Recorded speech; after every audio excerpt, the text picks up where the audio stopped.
Not a ton happens in the second part of the Orion Pax 3-parter. This is the most downtimey episode that we get out of this little mini trilogy.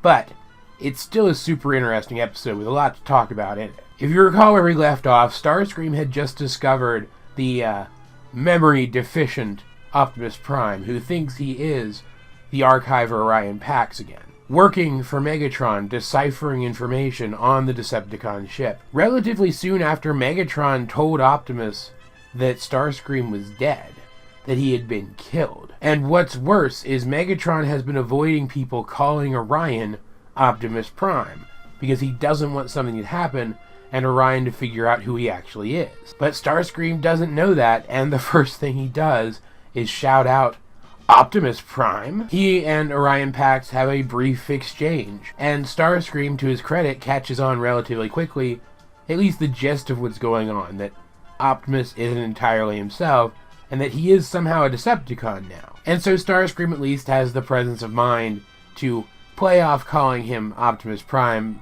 as an honest mistake.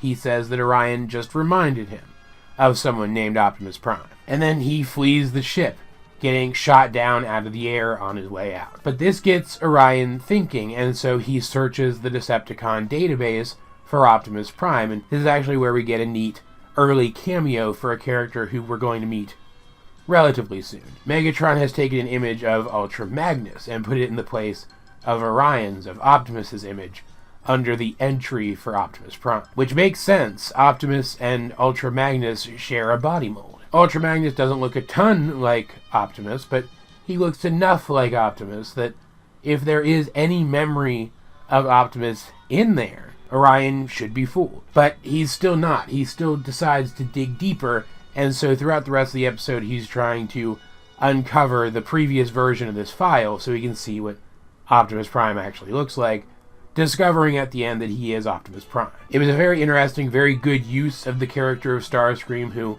we haven't seen a lot of lately, but what's really interesting about it is it's not the only good use of Starscream's character in this episode. After he's shot down, he's injured, so he contacts the only person he knows who can help him, Ratchet, offering to trade information in exchange for help. He thinks that he has inside information about Optimus Prime that the Autobots will want to know, but they've already worked out what happened to him. They're happy to know he's still okay, but they've already worked out what happened to him. Starscream doesn't have anything for them. Until they mention that they're looking for the space bridge, and they realize from Starscream's reaction that he knows where it is. So in exchange for being patched up, he tells them where the space bridge is. They enact their plan to capture and hold it, and Jack and RC go through to Cybertron. They don't get sent directly to Vector Sigma since nobody knows exactly where it is. Jack is going to have to use the key to show him the Prime's path so that he can reach Vector Sigma, not on foot because RC is going to drive him, but you get the gist. And the episode ends off with us seeing in the background some of the threats that RC and Jack are going to have to deal with while they're here, and Megatron finding out that Optimus knows who he is, and deciding that he's going to try to force Optimus to finish the project that Megatron gave him under penalty of injury. So like I said, not a ton happens here, but there's still a lot of interesting stuff going on. The character stuff here was the most interesting. Getting to see Starscream again and seeing that he's just as devious as ever was, of course, super entertaining, but there were a couple of character moments that were really great. Like, for example, Jack's mom is super against him going to Cybertron,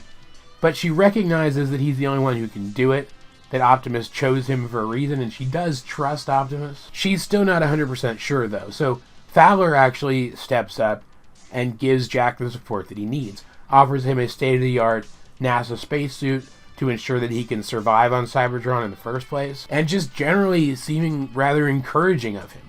He believes that Jack can do this, and he's more vocal of that fact than Jack's mom is, even though I'm sure she believes in her son too. There's also a really cool character moment when Raph tries to use an analogy from his own life to give Ratchet some encouragement, and Ratchet kind of blows up in his face because he's so frustrated, but then later on, we see that in hindsight, Ratchet did take the lesson that Raph was trying to convey to him to heart when he references the story in another scenario.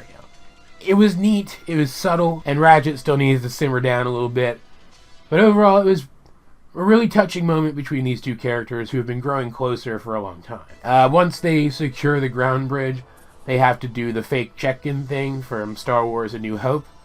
That was a lot of fun. And RC, when she set foot on Cybertron again, got a fantastic character moment where she talks about how both sides were to blame for Cybertron's destruction during the war. That no matter what the Autobots were fighting for and how hard they fought to preserve the planet, they were still complicit in the destruction that happened around. And how it is so bittersweet coming home again after all this time. Like, Jack is so excited to be on another planet, and then she just drags it down, because of course she does.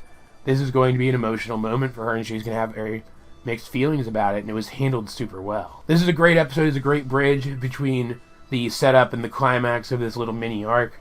I like it a lot. The character work is fantastic. What a little action we got was pretty great too. And continuing to see Optimus, even when he's not Optimus, be a thorn in Megatron's side is always a lot of fun. Not to mention that this episode served as a little microcosm for everything great about this version of Starscream's character. He's kind of badass, but still gets his ass kicked easily. And he's kind of devious, but never quite as devious as he thinks he is. Yeah, that was all pretty fun. As per usual though, guys, I'd like to know, what did you think of this episode of Transformers Prime, if you have seen it? Let's get a discussion going in the comments section down below, or over my Discord, link in the description. But either way, this has been AJ22, and I will talk to you guys later.